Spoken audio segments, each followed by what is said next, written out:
ఈరోజు ఈ మాచర్ల ఘటన ధైర్యం ఉంటే సిబిఐ ఎంక్వైరీ చేయండి. ఈ రోజుకే అడుగుతున్నాం. ఎస్, సిబిఐ ఎంక్వైరీ చేసి తేల్చండి రామకృష్ణారెడ్డి గారు, వెంకటరామరెడ్డి ఉన్నాడా లేడా.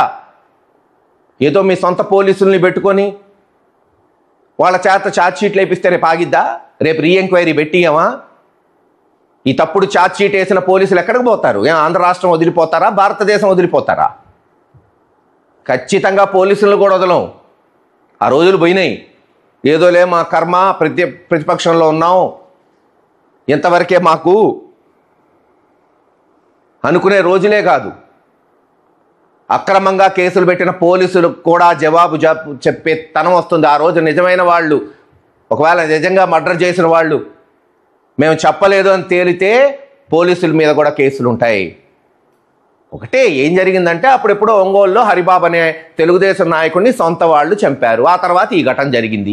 ఇదేందిరా, రాష్ట్రంలో ప్రతి చోట తెలుగుదేశం వాళ్ళనే చంపుకుంటున్నారనే దాన్ని పక్కదోవ పట్టించడానికి అక్కడ ఎటు ఇరికించలేరు కాబట్టి, ఇక్కడ ఒక బలమైన నాయకుడు ఉన్నాడు కాబట్టి అతన్ని తీసుకొచ్చి ఇరికిచ్చారు.